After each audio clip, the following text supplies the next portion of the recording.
Hey, sports card fans, it's John, Boggs fan. Hope you're all. Did you hear that? Is the sky falling?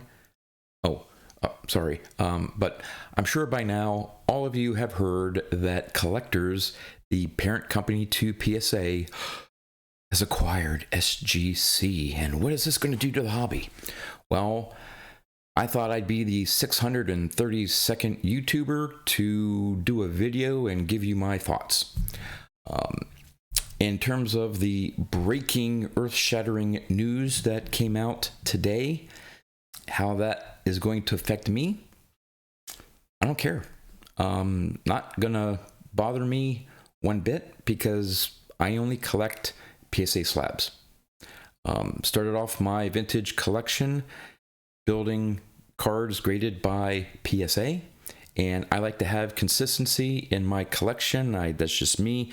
I like to have everything uniform, so I don't buy SGC slab cards. I'm not going to submit any cards to SGC to get graded. So unless in the short term something impacts PSA, this whole thing is not going to bother me one bit. And for all those collectors out there who don't grade cards, they're not going to be affected by this at all because they don't grade their cards. Nothing in the hobby is going to change anything for them. They're going to continue to buy ungraded cards and enjoy the hobby. I'm going to continue to buy PSA graded cards.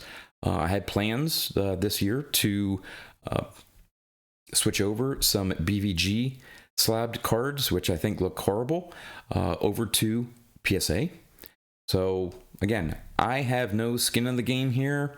Doesn't matter to me what happens with SGC. Now, I watched the short video put out by SGC, and I'm willing to take them at face value that this acquisition is going to mean good things for them. I'm willing to believe that, and I'm not sure. I'm sure there's a lot of things going on in the background that we don't see, but obviously this was done with some at least short-term intention of somehow improving SGC. So if you have cards that you're wanting to submit to SGC, from my standpoint, go ahead. If you want to buy cards at a card show or on eBay that are SGC slabs, go ahead, buy them. If you like the slab, and again, there's a lot to like about SGC. I know all the negative things about PSA. Turnaround time, customer service, a lot more expensive to grade, that tier system that they put in.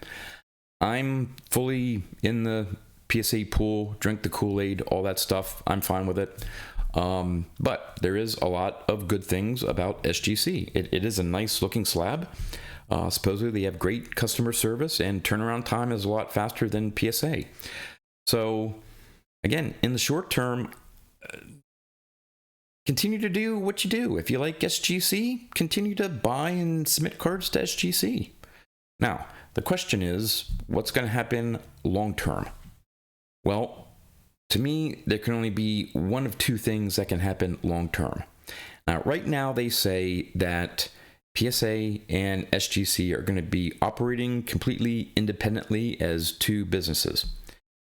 Well, if you have a parent company, let's say an automaker, they may have a luxury brand and a more affordable brand and things like that, but they're in different niches within the market. They're not competing head to head against each other. And PSA and SGC are both in the same market of grading sports cards. Now, PSA may be more into the gaming cards like Pokemon and stuff like that. I don't know how far SGC is in that arena, so maybe there's a little difference there. But basically, they are card grading companies. So long term, if they are going to remain separate, doesn't quite make sense of why would you have two divisions of a company that are competing directly against each other. You have to have some difference between them? Was one a luxury PSA and then one's a lower grade? I with SGC, I don't know. And it doesn't make sense to have two of your divisions fighting over market share. So short term, again, I don't see any difference. Long term, one option is I guess they could still remain separate entities, but I don't know if that's a long term solution to have two grading companies that you own compete against each other. And of course, the second option then is some sort of consolidation merger that forms one grading company.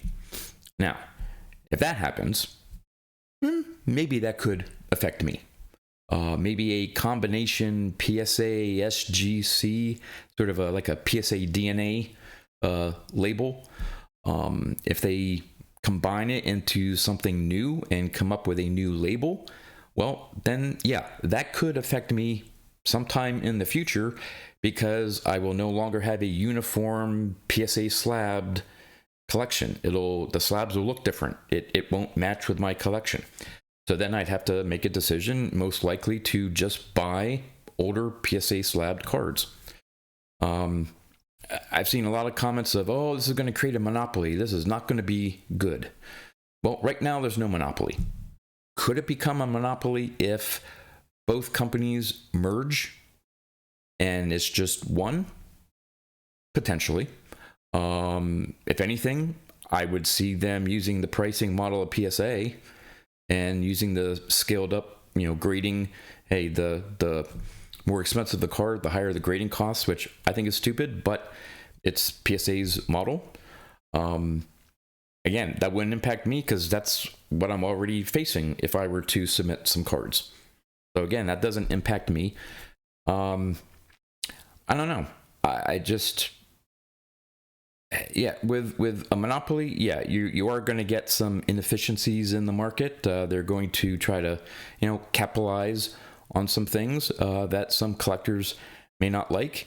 But through monopoly or threat of monopoly, maybe there's an alternative grading company that will come up. Maybe Fanatics. Maybe they're positioning to battle against whatever Fanatics may be coming out with. Maybe Fanatics is going to have their own grading company. And so then instead of a battle between PSA and SGC, in the future, it's going to be a battle between collectors and Fanatics. Who knows? For me, I don't worry about what's maybe going to happen years from now. Because with all these acquisitions, things take time to develop, long-term plans to develop. Again, as far as I know, from what I can see, I'm willing to take SGC's statement and Collector's statement as well, saying that these are going to be two independently run, managed, operating entities. No changes to the operations of either one. And okay, I'll leave it at that. We'll handle whatever may handle what come up in years from now. My wife, she likes to worry about things. We both work for the same company, and there are some things that have come up. We've had some changes in owner management and things like that.